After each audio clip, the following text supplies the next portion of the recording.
All right.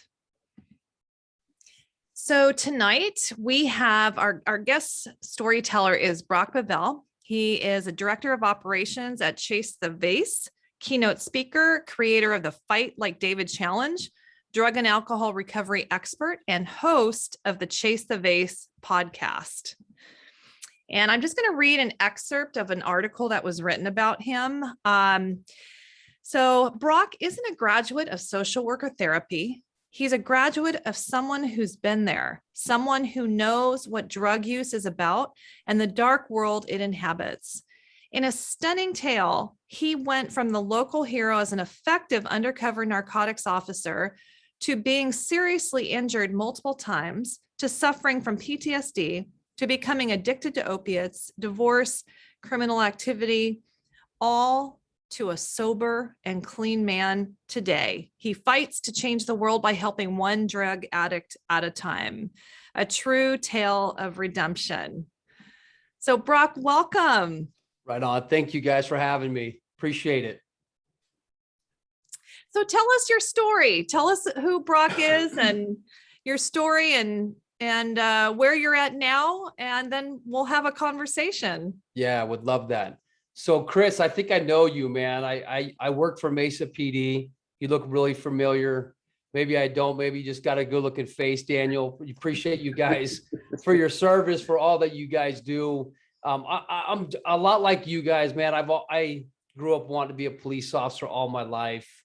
At 5 years old, I realized my dad had been a police officer in the same city in Mesa. When I was ravaging through his closet, saw his uniform, put it on. I was like, damn, just that feeling. I mean, you guys remember day one of putting that uniform on, that badge on, you just felt like you were the king of the world. So I worked for Mesa. I worked some specialty details. I worked undercover. I worked on our SCAT team. I worked on the bike team. So I realized early on in patrol that I hated patrol. I hated the barking dog calls, the neighbor disputes, the stupid ass calls that we had to take.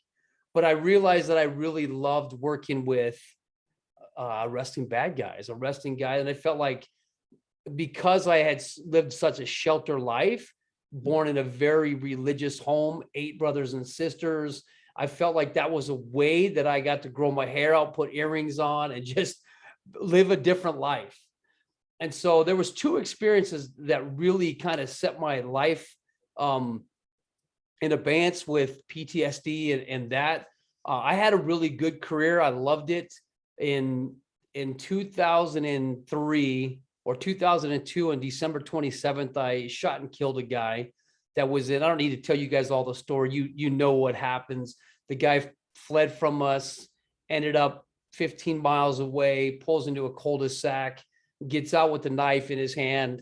We try to do every use of force that we possibly could. He gets back into his car, throws it in drive, and tries to run us over. And so I shoot and kill him. And I remember the day that when we pulled him out, I mean, it was a headshot, so there was a lot of blood.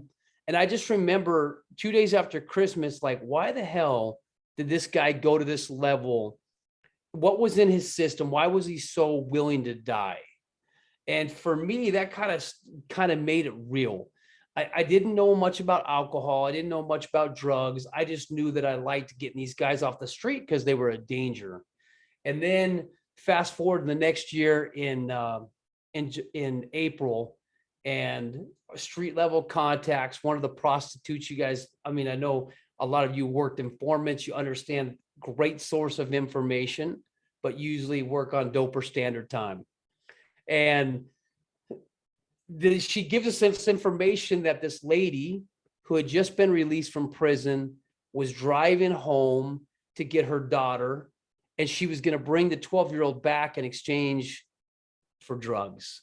So she was going to traffic her daughter for drugs, right? In downtown Mesa. I'm like, what the hell? That doesn't happen here. And lo and behold, the truck comes up, the dealer shows up, an exchange happens. We infiltrate it. She decides to run 2 police officers over, throws her car in reverse, catches my right foot under the car. I go to get out of it and snaps my ankle. I go to brace myself, and she runs my leg over, blows my whole knee out. So, but the crazy part was, you guys, the adrenaline is just nutty. And we were able to pop up, draw down on her. She didn't want to die. So she gave up. And I think she realized what she had done. And at that point in time, I kind of like, what is it about these drugs that make people so I mean, I'm a father. I have 4 daughters and a son. And it just made me think, like, where would I have to go in my life to make me willing to transport or traffic my daughter? And so it kind of was a very shocking moment, a compelling moment in my life. Of course, the injuries, I go to my doctor, and this is where my life kind of started spinning out of control. My doctor sees me, hey, you're a cop, you're fit, and we're going to give you these opioids, but you won't get hooked on them because you're a cop. And I'm like, okay, like I didn't know about addiction other than what I'd seen on the streets. I knew enough about drug recognition and all that, but in my own body, I didn't know. As soon as I started taking the opioids, I realized the more I took, the better I felt. And then soon after my injury, it was about a year of trying to rehab, surgery after surgery. They finally said, okay, Brock, you're medically unstable. We have to retire you. And I don't know how many of you are retired, but for me, that was a major blow. Not because it was because I lost my team. I lost my purpose, my people. I didn't have those guys any longer. So it was difficult. When they took my keys, for some reason, that was the hardest part for me. Take my gun, my badge, and all that. But when they realized they took my keys, I didn't have access to those guys anymore. It was shocking. Then, a couple of days before, I was in shootings with them, and we were arresting bad guys. And now no text messages are coming in, no phone calls, nobody's checking in on me. And so I just started falling more and more and more in depression. And so I realized the only thing that was pulling me out of the depression, so I thought, was I could take more opioids. I took more opiates and I felt better. I was more present with my kids, my wife. I thought I was getting better. I was spiraling downhill. And a long story, 10 years later, I finally make the decision to get off opioids, lose my family, lose my kids, pretty much lose everything in my life because my life became unmanageable. And I know, Daniel, you said you've had some bouts with that. You probably understand some of that. I don't know, maybe some of you all have, but it was interesting, the chemical hook that the opioids had on my body and in my brain. I knew 1,000 times I needed to stop. I told myself I needed to stop, but I couldn't get off them. Right. And so it wasn't until one morning I get up, I go to my medicine cabinet, open my medicine cabinet. There's all my pills. They're perfectly placed. I knew how many pills I had in each bottle. I took a pill, drank water. And now I never had to go chase it. Like a lot of drug addicts, a lot of addicts, I didn't have to go because my doctor he was scripting me. He was keeping me full. Well, when I shut that cabinet, it's showing into my room. And I'm like, oh my gosh, dude, you live in a crack house. My house was a disaster. I was a single guy. My kids are living with their mom, and my house just looks and smelled just like a crack house. So of course, A-type personality, I opened the cabinet back up and I took every single pill and dumped them, which was the biggest mistake in recovery. So when I tell my story, I'm like, guys, don't do this. This was stupid. Because if you cold turkey off alcohol and opioids, those two things can kill you. Most of the other drugs, they just suck getting off, but opioids, the chemical hook, the way it attaches to your body. So I went through 7 days of a detox by myself. And what I realized in that 7 days was nobody was coming to save my ass. Nobody was coming to kick the door open. Nobody was coming to help me. My phone wasn't ringing and I was alone. And that was probably the most, when we talk about rock bottom, that was the depth of my addiction. That was where I felt like I couldn't get out. And People are like, dude, you stayed in the shower for 7 days. I literally was in my bathroom, crapping myself, throwing up on myself, and urinating myself and turning the water on and off. If it was hot, I would turn it on. I was either freezing cold or burning up. And people are like, people that have gone through withdrawals understand it. The problem is you need medical intervention. And so I had some intervention from upstairs. On day 3, I had a conversation with God, which was kind of funny to talk about. People think that I was hallucinating, but I was actually having a conversation because I said, God, if you just let me get up and get out of this, I'm going to stop using. I'll never, ever use again. And in back of my mind, it was a deathbed confessional, right? I just wanted to go out, get one pill. And I thought, if I could take one pill, it would ease the pain and that I could get through the process. And I heard him laugh at me and said, dude, you haven't even begun yet. Like, you haven't started the process. And he said, if I let you up today, you will go right out there and use, and you'll be right back in the situation. I'm like, he knows what I'm thinking. Like, he knows what I want. And so it took me the 7th day, and it went bad. I don't know. When I was throwing up, the opioids make you feel like your bones are going to break. And the acid from the throw up in my mouth felt like my teeth were just going to fall out. And just to kind of give you an insight into the user's head, the reason a lot of people don't want to stop using heroin or opioids is because they don't want to go through the withdrawals. They've been without it for a time, and they understand how the body starts it starts hating you and the pain that comes from it. And so on the 7th day, there was a conversation that I had, and I said, okay, God, if you just give me an opportunity to get out of this. Like, the detox was gone. I didn't have any more opioids. I said, if you just let me walk out of this room, I commit to you that I'll never use again. And it was crazy, man. I'm a big WWF fan. Like, I grew up on Hulk Hogan. All right. And you guys remember when he was in the ring and they raised his arm and it just fell, and they raise it again and it falls. And the 3rd time he's like, and like everybody starts screaming. That's what it felt like. Like, I felt this energy just empower me.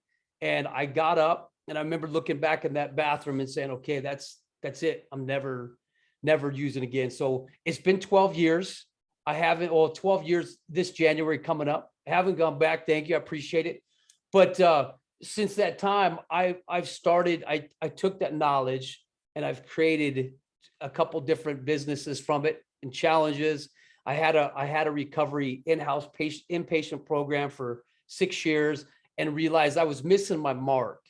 I want to work with law enforcement. I wanted to work with first responders in the addiction realm, because I was getting these kids that were like 20 years old, and they've been on heroin for 6 years, and they have no life experience. They haven't gone through PTSD. They don't understand. So I was like, this isn't what I want to do. So I pivoted about 1.5 years ago. Like Sarah so graciously said, I have a program called Fight Like David, where I use the spiritual component. And then I have a Chase the Vase challenge, where I put law enforcement on these challenges to be able to grow and kind of regroup themselves.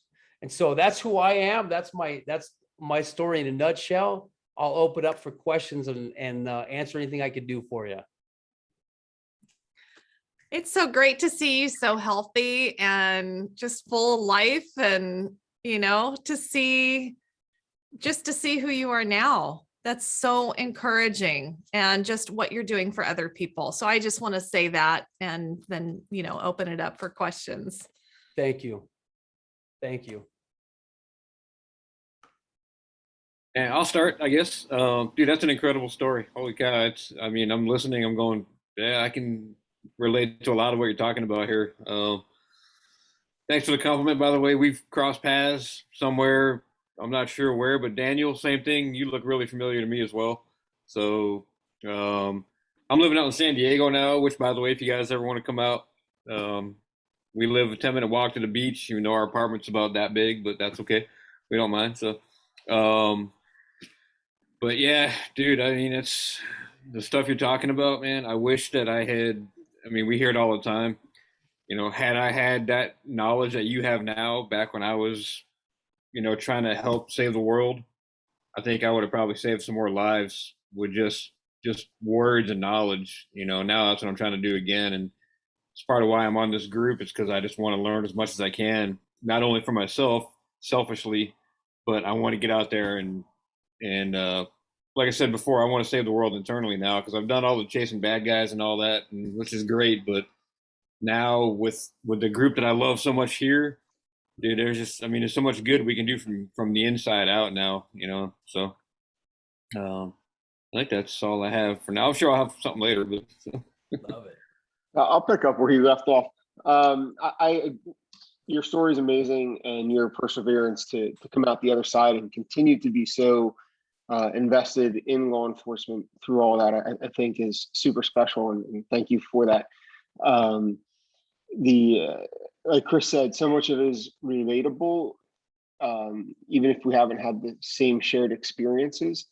I was a drug recognition expert most of my career, so I've seen it all on the, in everybody else's bad world, and everybody else's struggles. And through it all, I've also recognized in myself that I think I am an addict, having never been addicted to anything, because I refuse to take anything.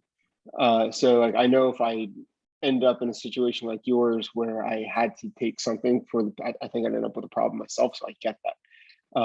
But fortunately, I've never been in that situation. What I keep coming back to, and when it went around with a text message with a few of us, was the concept of the mirror. I think that's such a powerful observation. And I reflect back on it, from my childhood, where my mom always said to me that always be proud of the person looking back at you when you wake up in the morning, when you go to sleep at night, and you look at yourself in the mirror. And having that as a revelation for you, I think is such powerful imagery, and certainly something that so many people can learn from and relate to. So thank you for sharing that. I think that was it's pretty cool. Appreciate it, man. Brock, if I may jump in here real quick, brother. What an amazing story of perseverance, like Dave said, the power and reflection that you have. When Sarah sent this out, and I read your full story, I sent something back, and it was like, it gives me goosebumps to say this right now, that your pivotal point was looking in a mirror.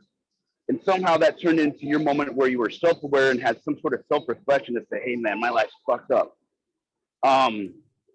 If up to that point, looking in that mirror, what do you think gave you that? Because I'm sure you looked at that same mirror 5,000 times before that. What do you think kind of put you in that mode to have the awareness to self-reflect and then to have the courage to act on that, man? God bless you. Thank you. That's a good question. Thanks, Chris, man. I did look at that mirror 1,000 times, but I never looked at myself that way. When I shut that, I had been in, probably a lot like you, have been in a lot of crack houses. You've been in a lot of those homes where it's destructive. It's disorganized. There's clutter. And when I saw that, I'm realizing there was an immediate thought that my life is the same way, that it's effed up. And so I realized immediately, looking at that, I had more worth, that my value was way more. I was living below my means. That makes sense. And so I know all of us have gone through these trials, but I wanted to come out different. I wanted to be a different person through it. And I wanted to help, like most of you, I wanted to help people, but I couldn't help people when I couldn't help myself. And so that was my motivation, was getting through it, to have a voice on the other end. So thanks, Chris. That was a good question. I'll step in here. Thanks, Brock. I did as well, as Chris read your story when it was sent out. You said something really interesting that I found, and the mirror is a very powerful tool for anybody to look at themselves really close. But the thing that I think that was so got me is that the aloneness, nobody checking on you, nobody that. People need to hear that. Other people, spouses need to hear that, to see how you couldn't ask, right? It was like, there's people, I'm sure, that loved you very much and cared, that didn't know how to talk to. And I think that's for lots of us. Sometimes we don't ask for help because we don't know what you're going to think, you're going to judge, whatever. But to hear your story and how alone you were, maybe, yes, that was your journey to get to where you were, but really it could have gone the other way. Yeah, you know, being a law enforcement officer actually hurt me in the addiction process because I had worked undercover. And so I knew how to mask it. I know David's a DRE. He probably would have been able to see with my pinpoint eyes and all that. But I was able to, I was such a manipulator. I was a great liar. I was maniacal. And so I had fibbed and lied, and I was living a double life. And I didn't want, I mean, I had alienated my whole family, my kids, my ex-wife. And I had put myself alone on purpose. So I didn't have to keep lying to these people. So they didn't have to see the process of my own destruction, because I still in my mind knew that I was something more powerful than who I was at the time. So yes, totally agree with you. I like that mirror analogy. I've never talked about that. Like, I've never really thought about it that way. So thank you. I trained with Jack Canfield. He's the Chicken Soup for the Soul co-author, and he wrote a book, The Success Principles. And one of the principles is doing the mirror exercise for 30 days, looking at it and telling yourself you love them, that you love yourself. That is a really, really hard for the majority of people to really look at yourself, because we're such judges of our own selves, more so than others. And so, yeah, it's powerful all the way around. Thank you. The idea of the UC concept and how that changed you and your alienating yourself and withdrawal from normal life is a powerful one. I don't know that we talk about that enough. You know, I didn't have a long-term experience like you described, but I certainly had case-by-case experiences. And, you know, so, you know, doing a week or a month at a time is different than having it as part of your career long-term. You do become that persona, and you can no longer separate yourself from who you are versus what you are for work. And I don't know that we talk about that enough. I think that's huge. And that's not just a UC concept. I think that's just cops in general. Yeah, what was funny, let me share a funny story with you. I had a buddy that was in the AA when I was in as a cop. He gave me those AA coins and said, hey man, this is going to be the best cover story to keep you from having to use drugs on the streets. I didn't know anything about AA, but he gave me a 24-hour chip, a 1-year chip, and like a 2-year chip. And he goes, okay, when this guy wants you to use, just put that on the table and say, listen, man, I sell this stuff, but I am in recovery. I'm trying to change my life, but I'm doing it financially for my family. And I cannot tell you the amount of times that I lied with that damn. I feel bad about it now, right? That I'm using AA to save my ass, but I did it over and over. And so you find that cover story that works, and it just evolves, man. You get so good at it. Yeah. Interesting. And that probably fed your addiction issues as well. Oh, totally. So one thing that every addict has in common, there's one common thread, and it's zero self-regulation. So that's what all of us, you put a piece of cake in front of me and say, hey, well, you can only have half of it. Dude, I'm pounding the whole damn cake. I have zero regulation, right? Same thing. You put 90 opioids in front of me, I'm using all 90 of them in 2 days. You know, and so that's one of the characteristics that a lot of us have. And if you think about in your life, every single one of us has some type of addiction that we're struggling to regulate. And so it might be overweight, it might be going to the gym too much, or it might be anger, or whatever it is. It's something that we have a hard time controlling, and that's what we got to take that power back.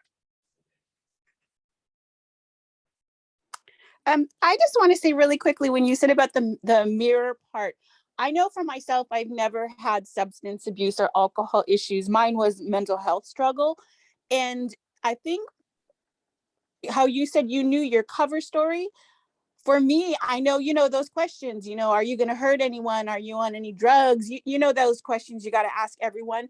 And when I had them asked to me, it's funny because, I know the answers I'm supposed to get.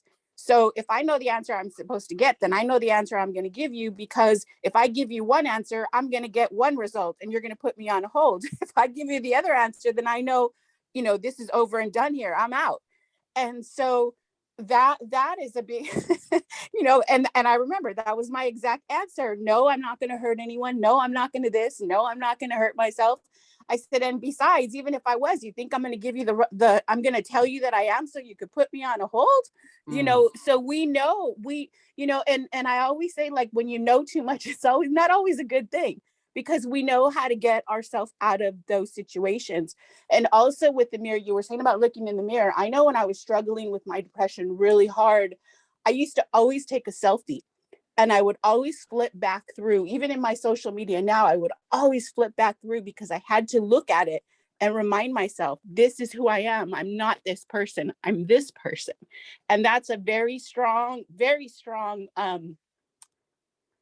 I don't know what word I want to come to my head, but it was very strong for me, because I had to look and say, okay, this is just now. This is not who I am. It's just a situation. And I had to look at those selfies to remind myself, this is who you are. This is who you are, not this person.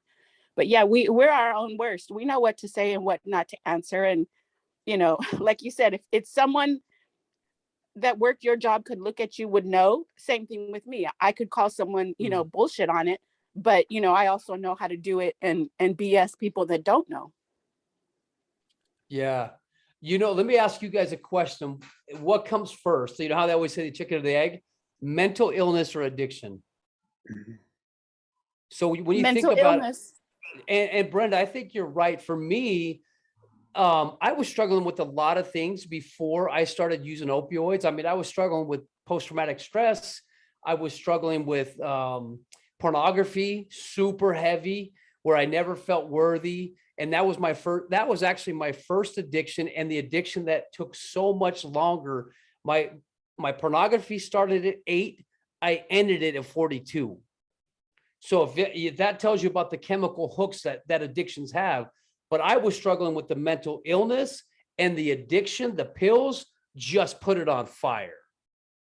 And so I love that. I'm going to start taking more selfies.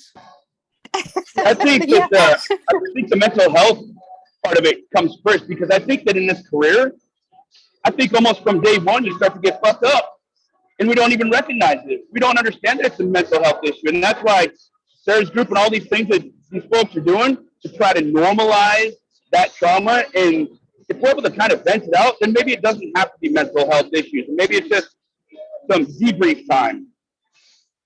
Yeah. So let me say this. I know you're at the club right now, Chris. You got all the ladies behind you in Vegas. I know it. What's going on? But check this out.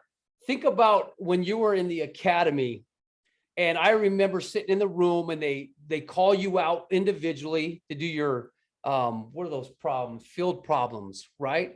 And they pull you out of the academy door, and they give you a fake ass gun. They put your gun belt on, and they said, okay, you're going to go handle a situation out in the parking lot, and it's a loud party and there's guys fighting. So I remember walking out there, I see 2 guys between cars beating the hell out of each other. And I'm like, oh yeah, this is my job.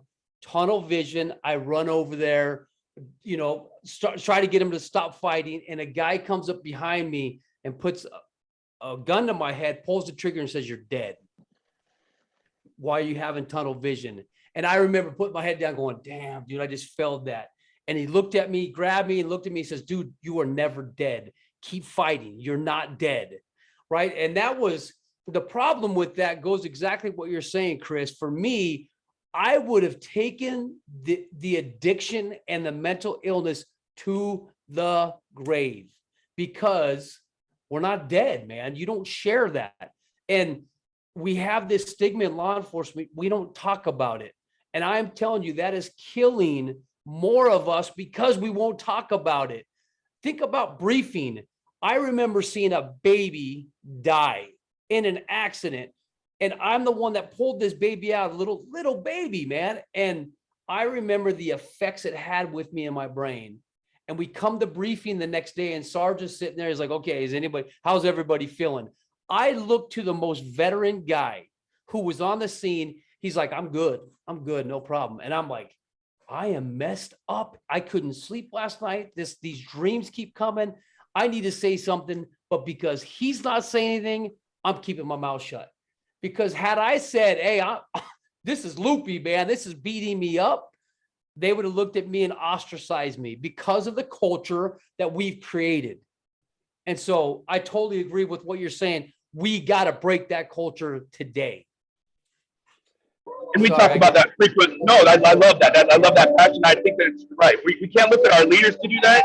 Organizationally, it's not going to happen. It's going to happen at the ground roots level, the lowest level of leadership, which is the veteran guys, without any stripes or bars on their collar, to be able to stand out there. And even if they are okay, sometimes pivot a little bit and be like, hey, that one kind of messed me up, just to draw it out, right?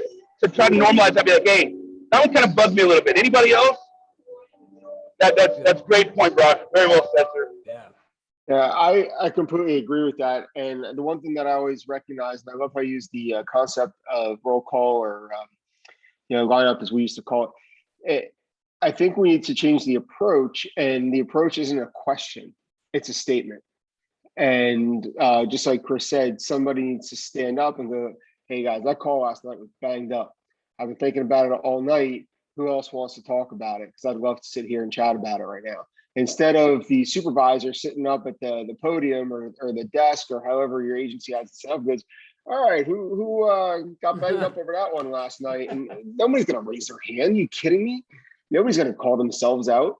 But if we address it as a conversation rather than a question, I think that changes everything. And that's kind of what we've done here as a group. And under Sarah's leadership, she's the one at the podium here. We talk about it knowing that it exists, and we don't ask each other how you're doing, because if you're doing okay, you ain't on this group.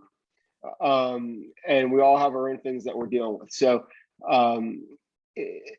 asking the question is for the person asking the question. It's not for the person you're asking the question to. So if you start the conversation, it's for the person you're speaking to. Amen. Totally Right. agree. On top of what you said about asking the question is for the person asking the question, that's when I said, it's the answer to check the box. For the nurse, it's the answer to check the box. And I just lost my chain of thought. Oh, you were saying about going for help and one person telling the other. I know for me, I didn't say it in the beginning because I was short with everything. I've been a nurse over 3 decades. Okay. I just look young. But when I went in for help, I was told by a provider, mental health provider, whatever you do, don't tell your colleagues because nobody's going to want to work with you. And at that moment, like that colleague put whatever baggage and garbage they were going through on top of me, with all of that stigma on top of me, because until then I knew how to cope with everything. I just needed a little bit of help of getting through some situational stuff. But how do we as nurses who give care take care of our own? We don't even take care of our own if we're telling each other, don't talk about it. Same thing with you guys, and I'm saying this as a general, not anyone specific, you're tough, you got to hold it in, you're a guy, you got to suck it up. Like they would tell me, suck it up, buttercup, let's go, keep going, and we're so trained to do that. Like I found myself where like I'd be in a movie with people around me and they'd be crying. I'm like, what the hell are you crying for? It's just a movie. It didn't mean I didn't have sympathy and I didn't have empathy or compassion. I knew how to take care of my patients, do what I wanted. But when it got to that point with the emotions, we get to that point where I don't want to say click it off, but yeah, sometimes we just, we have to completely click it off. Somebody dies. He just mentioned he saw a child, this happened. The minute he said that, my head flashed back. I cannot begin to tell you, I worked pediatrics, how many kids I saw, how many ugly shit that nobody wanted to see that will always be in my head, but we didn't talk about it. It was done. You had to go to the next, let's go, keep going. And we're at fault as a whole for doing that to each other because of the stigma. Nobody wants to talk about it. And prime example, like I said, I was told by another provider in the medical field, don't tell anyone because nobody's going to want to work with you. And yet here I am, look, the one that knows everything because I had to live it. Well, I don't know everything, but you know what I mean. Yeah. Let me, can I jump in on that one for a second?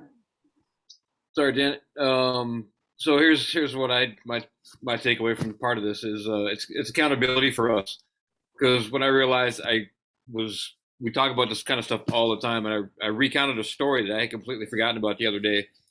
One of my first week or so back on the street after my really bad incident, and I'm sitting in a unmarked car with one of my most trusted guys. I got a patrol car in front of me. I got another patrol car behind me, perfectly safe. We're not even doing anything, and I was freaking out.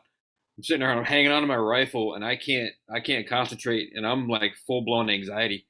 And what I realized from that was, it's like if I exhibit this in any kind of public setting, amongst my guys, they're never going to want to work with me again. And so for me, what that turned into was, man, I've got to take care of myself, because I'm going to get somebody killed, right? If I go out there and I can't even handle sitting in a freaking unmarked car with my most trusted guy and nothing's even going on, if I get out there and something does happen, it could be something minor. It could be just going to pick up a freaking felony warrant or something, whatever it is. If I can't handle this, I'm sure as hell not going to be able to handle that. And I'm going to hesitate. Somebody's going to get hurt. It's going to be my fault. And that's when I realized, man, I got to get my shit together. And that's when I took a step aside and said, all right, I'm going to start working on myself. So. Yeah, I agree with the, it all starts with the training. Like I said, my dad passed away 3 weeks before I left for basic training. And this was 1985. So I'm at Fort McClellan, Alabama, and they're showing us, domestic violence pictures, things that went south for a domestic violence incident, pretty gory pictures. And there's a couple of my fellow troops that had to leave the training room because they got sick or they couldn't take it. And the drill sergeant looked right at us and said, they're not going to make it, because you can't show your emotions. You can't let stuff get to you. If you want to be a good MP, you got to suck it up and drive on. And 3 weeks, I did not properly grieve or process my dad's death. So then I'm being told by drill sergeants for 18 weeks that just suppress your emotions, your feelings, don't let things get to you. So that's what I did. And like I said, I think that set my trajectory on how I responded to critical incidents throughout my career. But I was having some issues early on at my first duty station after a few months. So I go to somebody that I trusted. I'm born and raised Roman Catholic. So I went to the chaplain and I said, hey, I'm having some some issues, and this is what's going on. The father passed away. And the chaplain reaches back and grabs a pamphlet and says, well, here, read this, young soldier. If you still got problems, come see me again. I said, okay. So now it's being reinforced. I don't need to show my emotions or ask for help. So I went back to him about 3 months later because I was still having issues and I still wanted to figure out what was going on. Well, at least this time he gave me a whole book. It wasn't just a pamphlet. Didn't remember who I was and said the same thing, hey, read this book. If you got issues processing grief, come back and see me. So in that first year, from my dad's death to me realizing that, hey, I call it compartmentalizing my feelings and my emotions. My lovely wife, the mental health professional, calls it suppressing my emotions. But that's what I did for decades. And I didn't really process and grieve my dad's death, for over 20 years. So I think the way we're trained and that stigma of asking for help, but then even when you ask for help, if you don't get the proper response, I just needed somebody to listen to me and not judge me. And it didn't happen with somebody that I thought would. And that pretty much crushed me. And like I said, that set my trajectory on how I reacted instead of properly responding to critical incidents and life in general. Don't you just hear all these stories? Thanks, Daniel. You hear all these stories and you just see all the same patterns in the veterans and the first responders. And you just think, at some point, people in charge have to know that people suffer so much more in how these traumatic events, more than the traumatic event itself, it's how it's handled. Like when people are extremely vulnerable, that's when the trajectory starts, just like you were talking about, Daniel. And so I'm so glad that people are here and they're opening up and people are sharing their stories and they're writing books so that people can be, prepped.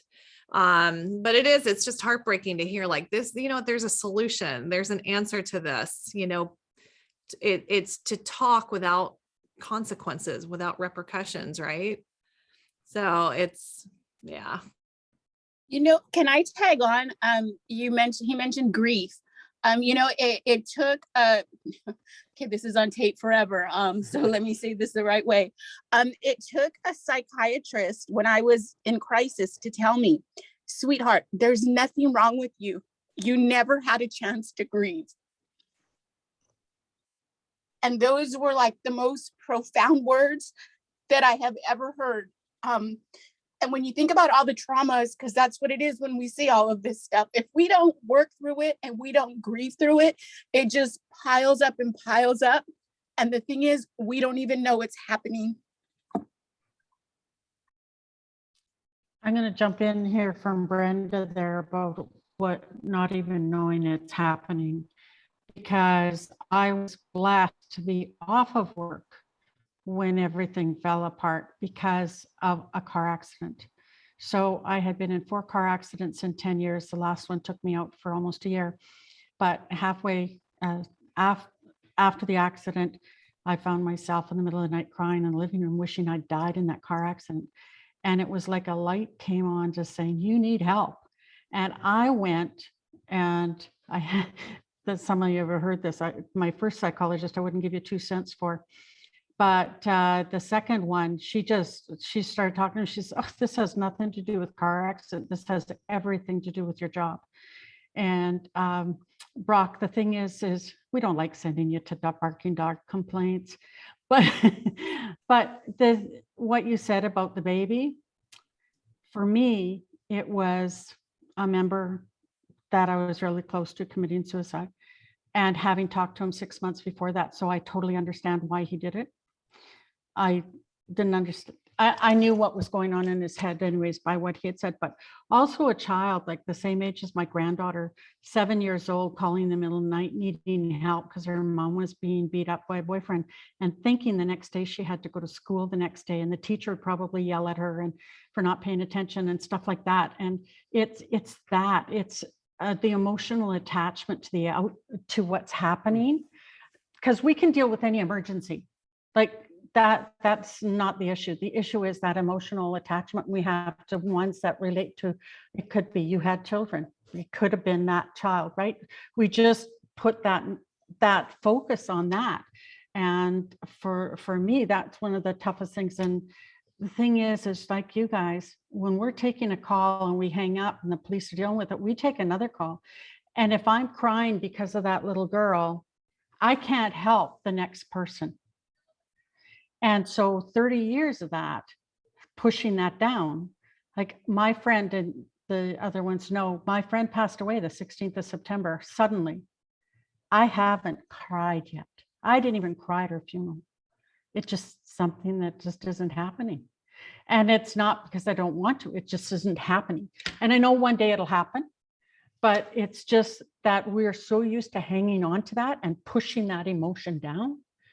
And it cracks and it happens, but I have to say, this is probably I love all these guys here. Like, we talk about every issue and nobody judges a thing. We can say whatever we want and nothing's judged, because at some level we all understand. And so Brock, I really appreciate you sharing. Thank you. Yeah, I get the no crying. So I didn't cry when my dad passed away, and I didn't cry at his funeral, and I probably did not cry for another 10 years because just the way I was responding to what was going on while I was in the Army. And then the first time I remember crying after that, 10 years later, is when I had my first daughter was born, and that brought tears to my eyes. And now I'm friggin' 55, and if I see a McDonald's commercial with a dad and a son getting French fries, I'm gonna cry. So there you have it. Don't feel bad. I, like she was mentioning, like, I could hold it together professionally. When you see me out there, you would never know, because that's what I've been trained to do. Hold it together when the emergency's over. I'm gonna go in that back room, then I can fall apart. But now, in this group, I've struggled with health issues these past COVID times.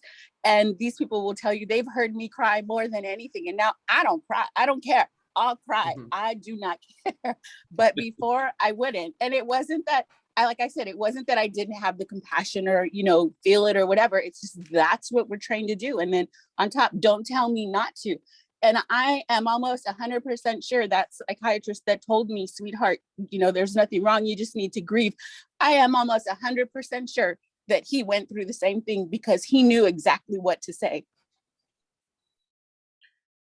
So Brock, I'm really interested in hearing your take on this, but I know Janet in particular, being a dispatcher, I think is an impossible job. I don't see how you could ever do it. At least with us on the street, somebody pissed me off, I thump them. I felt so really good about that. I'm not gonna lie.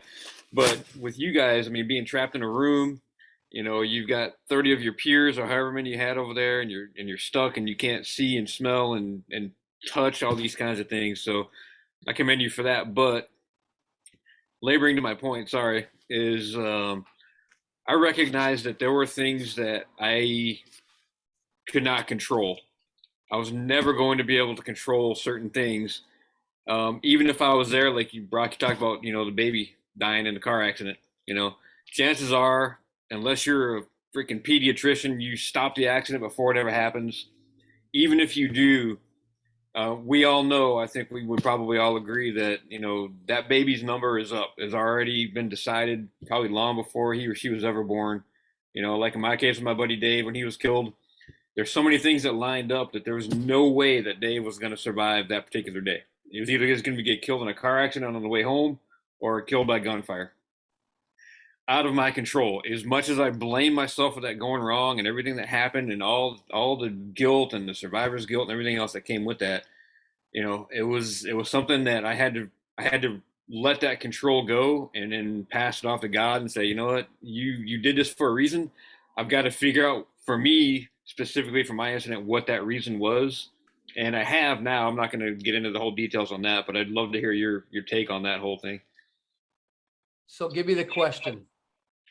What's your take on being able to control any particular incident and then passing it off to God? Well, I'm going to give you a very important tool tonight. And those who struggle with PTSD need to hear this. And this is kind of when I'm teaching, when I'm sharing with men, and we usually do this in a big group. But what we do is we tell our story, right? Like you would share your story with me. There's two major parts, and Sarah, use this in the future because this is phenomenal information. When you're dealing with a story, as law enforcement, as dispatchers, as firefighters, and nurses, Brenda, sorry, I want to leave you out. We try to take the whole event, right? We try to take our buddy's death. For example, I had a guy at our department, ran a red light. They were running code. He ran a red light and smashed another officer. And both of them lived, but the officer that got hit, he was out for about 9 months, reconstructive surgery. We pestered, and you know how we are. We banter with each other until that officer couldn't handle it anymore and he killed himself. Okay, went home, put his uniform out, cleaned his uniform, laid his policies out, his badge, his shoes, shot himself with a duty weapon. So when we got there, everything was pristine. And of course, in the letter, he had named a few people who had done this. Now, if I'm looking at this, I'm taking that whole scene as mine. It's not. Okay. So Chris, here's the two things that I want you to understand. You have to, number one, identify what's your part. And you have to understand on a scene or a traumatic incident what your part is. For example, the baby that died, it wasn't my fault. But I had to own what my part is. So when I got there on the scene and the baby got put in my arms, CPR began. Okay. Now I own that from the time I touch the baby until I take that baby and give it to fire. That's mine. Does that make sense? Okay. So the two things is, what is my involvement? What is my part? And what do I have to own from this? I can't take this whole scene and create this PTSD from it because it's not mine to own. But we try to take the whole damn thing. We want it all.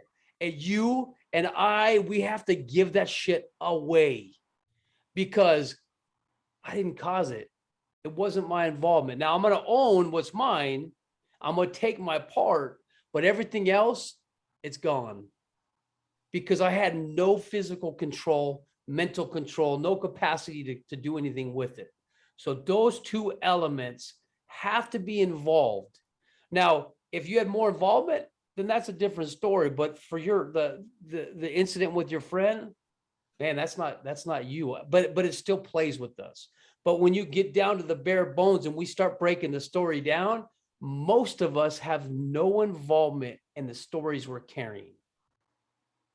That makes sense? Yeah. Oh yeah, for sure. Yeah. So we see the death and we feel the death, and that's okay. But why is it okay for us to take that and own that whole thing when it's not ours? Yeah, my particular case is pretty complex, and when you read the story, hopefully read the book, you'll understand. So 2016, 51st Ave Baseline, which I'm sure you're familiar with that area down there. Officer ambush, and my buddy Dave was killed. And the problem with that for me was I was the first one out there, and I watched that house for 13 minutes. And what I didn't know is the guy was sitting inside in the van the whole time. And as soon as my buddy Dave and his partner rolled up, the guy opened fire and killed Dave right on the spot. You know, and then what I try to explain to folks that don't know the dynamic or don't understand it, in that 4.5 second gunfight, I had to take a life. Dave was killed, and I got shot at and missed by centimeters. I mean, I heard the rounds go past my head, and so that beginning part was the epicenter, and then it all just kind of blew up from there. So you can only imagine how much I took responsibility because I was out there. This is my job. I was on the net team for 14 years. This is what you guys called me to do, and I didn't see the guy where he was sitting in the van the whole time. And there's other underlying factors to that part of it as well. And you know, had nothing happened, of course, it would have been a shooting. Okay, not a big deal.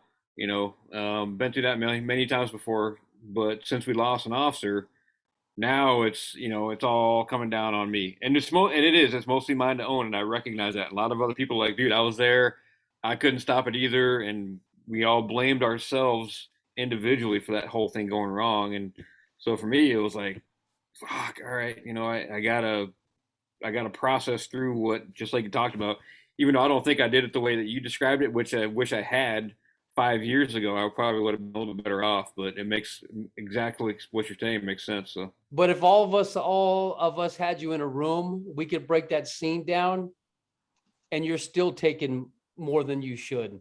I mean, probably. I know that sounds terrible, but it really, you are. Yeah. And that's where PTSD comes in. Right. What's up, Dave?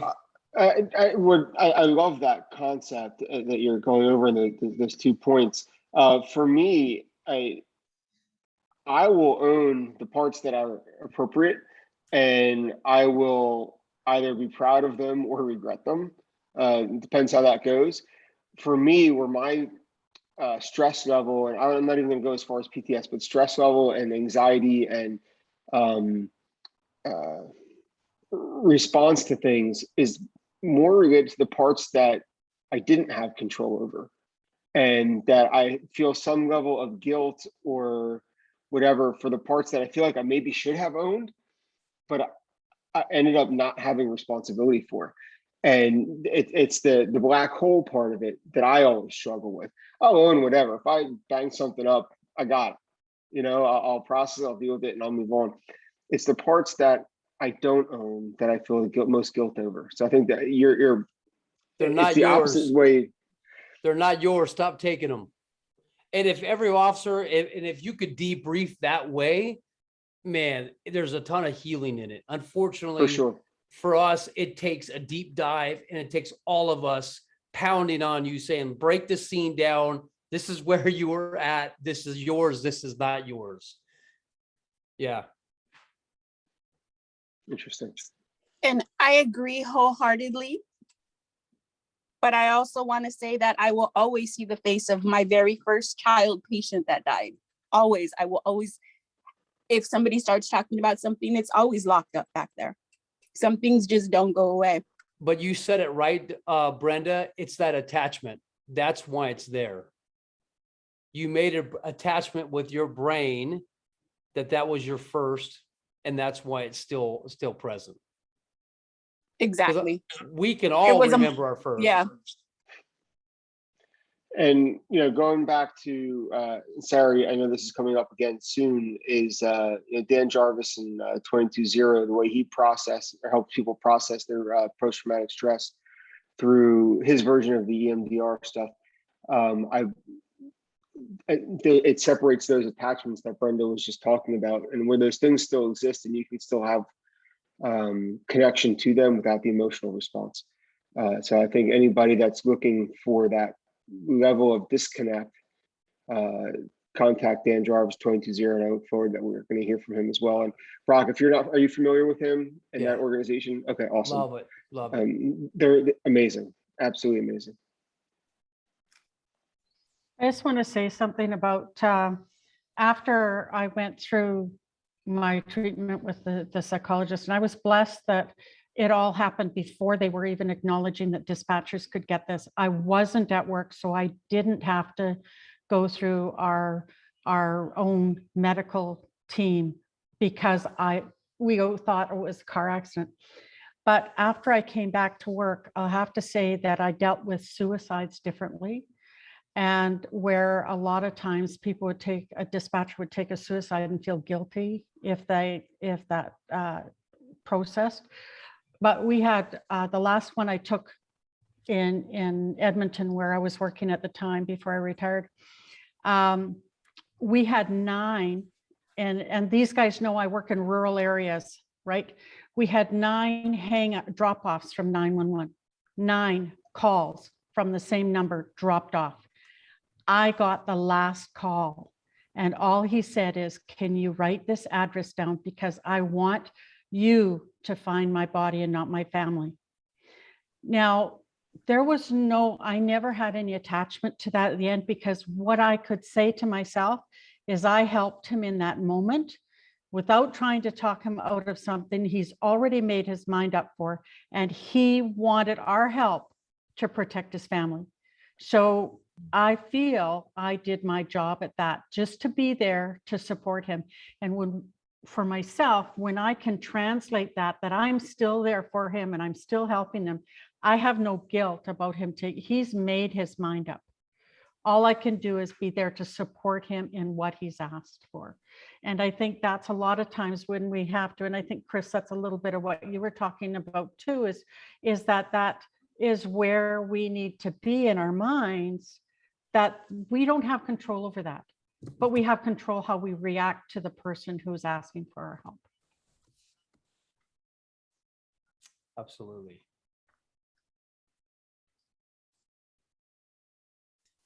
What do you think would help? I'm just curious, like if you, just even knowing that there's so many police officers going through this right now. I mean, there's so many, right? There's so many on the job. There's so many struggling. What do you think could help? We're doing it right now.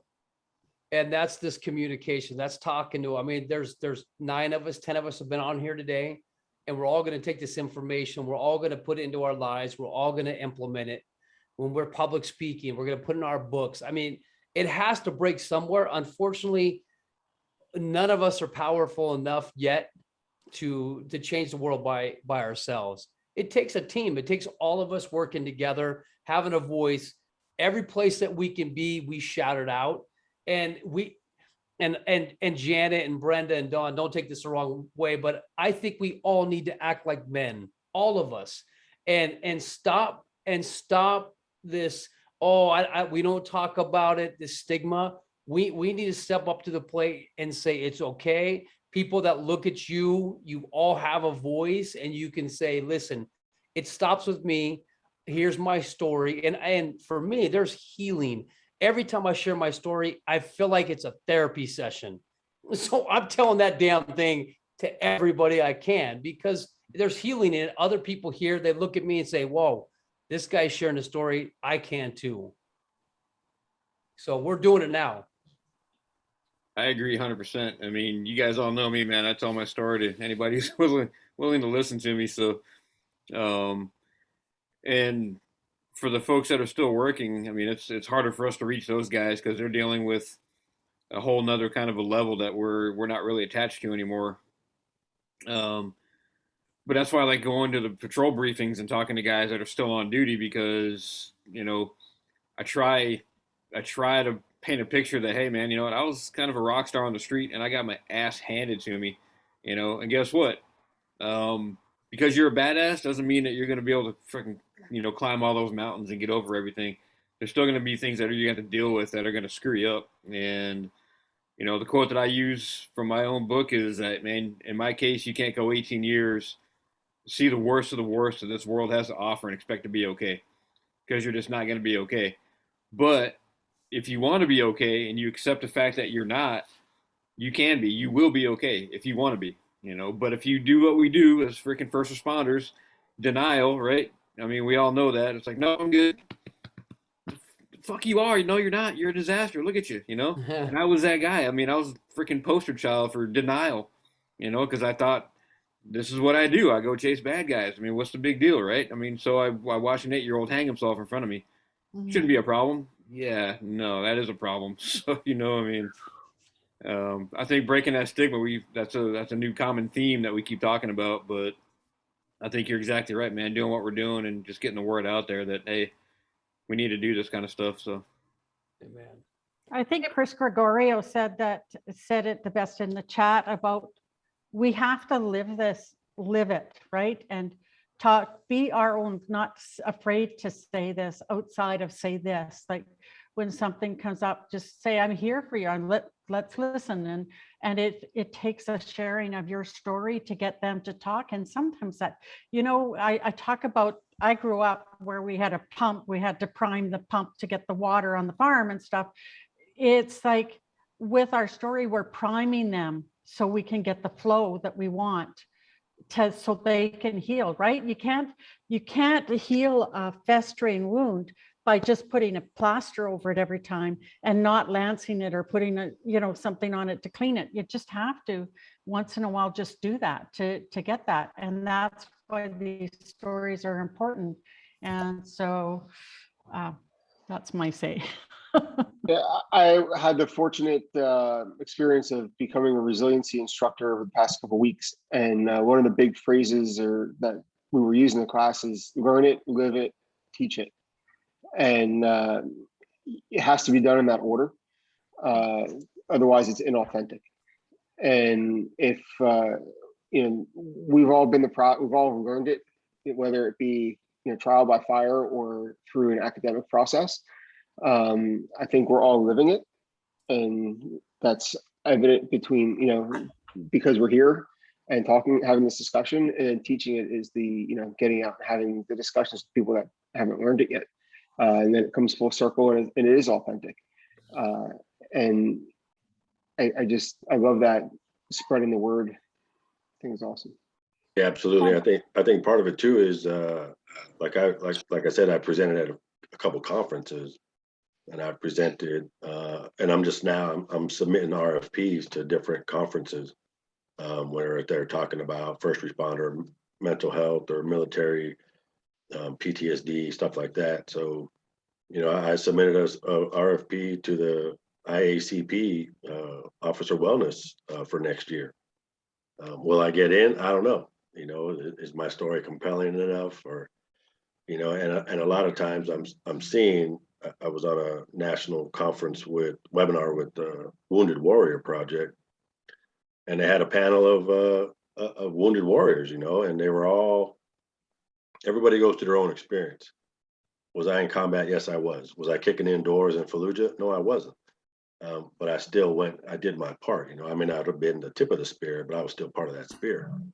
Yeah. And their panel was all these individuals that had these catastrophic or extraordinary stories a guy who was shot in the head by a sniper and survived. He's telling his story. And I'm not downplaying that story, but I made a comment, and the director or CEO of Wounded Warrior responded to me individually. And I told him, I said, you know, what about those of us that have been in combat, that have seen some stuff, and we're carrying that? But then I'm listening to these guys with all these extraordinary survival stories, and I'm sitting there, well, my story's not that bad. What am I, you know, why do I think I, you know, have PTSD or whatever it is? So I think everybody has a story. Everybody is not, you know, an extraordinary story.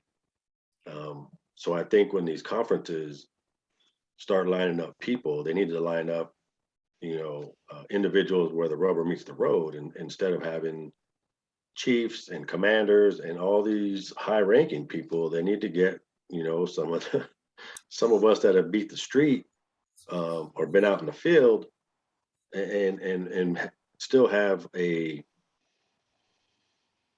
traumatic story to tell. Yeah. And I think that's part of the stigma, because it was for me. You know, I'm sitting in the VA for my retirement physical, and I'm surrounded by Vietnam vets, World War II vets on oxygen, people missing limbs. And I'm sitting there, you know, thinking I'm pretty friggin' healthy, and I'm trying to get disability, and I'm sitting next to some guy with an oxygen tank missing an arm. But we still all have our own story. So yeah, so that's my soapbox moment. You know, I got that, Sorry, Can I Sarah. add on that? Can I add on that? I just want to say, you know, I completely 100% agree with what you just said. I'm just a regular girl that was a nurse that did a hell of a job. And I'm not a veteran. I'm not a law enforcement. I was married to law enforcement, but because of my real life experiences and being a nurse and helping others, that's why I now work with suicide prevention resources. And that's why I'm able to connect with law enforcement people or veterans and the things that they've gone through, because I've gone through similar emotional experiences, you know, not war trauma stuff, but it is considered trauma. And that's where the connection lies. And I think it's just, you know, after all these years of going through everything alone, I mean, everyone in this group can tell you that I think Sarah definitely is onto something here, because had this been around back when I went through my stuff, I mean, definitely my route would have taken a different course. And I think that's the same for everyone. We need to get rid of that stigma. And it is Mental Health Awareness Week. So our logo with the nonprofit I'm with is, you know, be the voice. So that's what I do. awesome. Chris, go ahead, and I'll comment after you. Oh, sorry. I just wanted to throw out there that we got to recognize that, you know, just because you haven't been shot in the head by a sniper, that your story is any less traumatic to you than that guy's story is to him. You know, and unfortunately, as we all know, part of the reason why we don't talk about this kind of stuff is because we don't want to be judged. We don't want to be ostracized. We don't want to be made fun of. Which again, I was the poster child for all that, because all my guys were, you know, they're like, yeah, you know, and I'm sitting there kind of going, I'm not doing okay, but I don't want to say anything. And that's very, very unbelievably common, as you guys probably all know, of course. But just because it's just one small thing, you know, it may not be, you know, I had somebody tell me years ago, it wasn't the dog that got hit by the car. It was 25 years of all the other stuff. The dog was the thing that pushed him over the edge, you know? And so when the guy's sitting on the corner crying and his boss comes up and goes, well, I saw a dog get hit by a car, and he's going, but why? Well, why is that such a big deal? You know, we need to just take that on board and accept that, hey man, you know what? This guy's probably going through a lot of other stuff. And we're not even scratching the surface on, you know, you're dealing with your boss, you're dealing with the defense attorney, you're dealing with your freaking spouse or your kids or your daughter's boyfriend or everything else in your life, in addition to going out there and chasing bad guys and getting spit on and shot at and all this other shit. So it's like, don't, you know, and I try my hardest to not discount anybody else's trauma. Well, you know, it sounds horrible to say this way, and I'm not, again, downplaying, but, you know, with Phoenix, it sounds like almost, and some of you guys that live in that area know, if you haven't had 3 officer involved shootings, you haven't really even earned your keep yet. I mean, so you hear of one guy's been in one shooting, and it's like, okay, that guy, he's a booter, man. He hasn't even freaking earned his stripes yet. So, which is completely stupid, of course, but that's kind of the mentality, though. And so I try to make sure that, hey, man, I don't care if you just, you got a flat tire and you ran into the wall. That could be traumatic for you, and I try to just bring that in full circle, whatever that is. So anyway, I'm off my soapbox now. So carry on. Sorry, Sarah. No, that was really good. And I was just going to share too, just to, move the same point is when I do this with the veterans, it's the veterans who are not in combat. It was the veterans who were great support roles, right? I love the talk today with Derek Herrera. He is a Marine Raider, retired, and he just said he despises when people differentiate between, the combat veterans and people who are not combat veterans. There is a high suicide rate in those that are not combat veterans also. And they always feel like somebody else had it worse. And that's what I'm hearing again with, the police officers, also dispatcher, anybody in trauma. And that is so hard. The veterans who have not been in combat are the ones that cancel on me. And and I always tell them, listen, if you're not ready to tell your story, I don't care if it's 1 second before you share, it is okay. Don't feel bad. Don't worry about, if you're not ready, that's fine. But I always feel so bad. I said, you are the majority. You are the 85%. I don't know if that's right. You are the majority of the military that has a very important supportive role. And yet your voice is not being heard because people are afraid to share because they will be judged and ridiculed. And so again, I'm hearing it in this arena also. And it is something that we have to just conquer because it's not helping. It's hurting. Definitely hurting people. My dog died 6 months ago. I was devastated. I canceled my calls for a week. I couldn't stop crying. My dog died. Yeah. I've been there. Yeah. And it's hard, right? I was sitting in the vet's office just bawling it out. I was like, what the heck? Thank you. Yeah. Right. It's hard. Life is hard. I had him for 10 years, and it was a good dog. Yeah. I don't want to start crying again. I have to share something really funny, guys, because when I was just a kid, a young teenager, I think, and my brother's 4 years younger than me. And I don't know whether anybody saw True Grit with, So I cried when the horse died. I didn't cry when the man died. My brother was so embarrassed, he moved and wouldn't sit beside me. So I'll tell you, a pet, something, an animal that I feel is helpless, it relies on a person, that is traumatic. Oh, yeah. But why is that? That is interesting. Do we somehow feel like we have to suck it up when it comes to people or situations with people?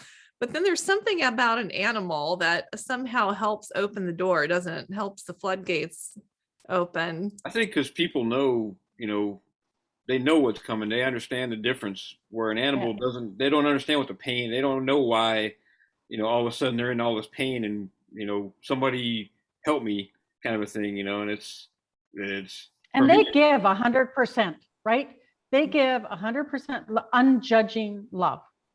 Yeah. Any animal I've had, they certainly don't judge me. It's that, I don't own pets, but it's that unconditional love and there's no judgment. Why do you think so many people have support animals? Yeah. Yeah. You Good guys know the point. Chris Stapleton song, Maggie? I can't listen to it in a car without almost hitting a pole. I get blurry vision. It Oh, does Got a something bit, in my man. eye. Yeah. well, friends, what's our take home from this great talk? Brock, this was awesome. What Thanks, a great guys. conversation. Just a great story. What do you take home from this? And we need to have Brock come every week. Yes, Hey, you know, invite me. Let me know what is. To be honest with you, this is my first time. I need to know more about this group because I really like it. It's a great vibe. This is it. This is what we do. This is it. A conversation starts and you never know where it's going to go, and it'll come back to animals and True Grit. Every time. Brock, you're part Every of the time. family now. Thank I you, mean, this guys. is your other Yeah. family. Yeah, this is So- beautiful. Thank you. And just to let you know too, we have a Paul Snyder who's going to come share his story next week too. So it's another person we can just love up on. And then we have Sarah Metz coming the next week. That's Nick Metz's wife, who is supposed to be a total fireball. So she's going to give the psychology part, and she's the one that, you know, they have like a university. A lot of first responders go into therapy or getting their master's, being a therapist for first responders. So that's going to be great. Dave Jarvis. Daniel. Daniel Jarvis. Yeah. Daniel Jarvis, he's going to be on the 15th, 22-0. He's going to be on a Friday. And then Jen Satterley, guys, Jen Satterley is coming on tomorrow. Amazing. Yes. I'll And be on. that is another important talk. How do we help couples be a united front and really look at the enemy? And that is the trauma, not each other, right? The stories that I keep hearing too, when people have wanted to take their life, they've been very close. It's when their relationship failed. Right. So there's a lot of powerful stories that are coming on. Teresa Carpenter is going to come on the 30s, on the 22nd. So we have a great lineup. So again, Dawn, it's great to have you here. Again, Daniel, it's great to have you here. Brock, so great to have you here. Also, thank you so much. And you guys are part of this family. You are welcome to come any and every time. And just love the rest of you guys, all of you guys. This was a really great talk today. Thank you again.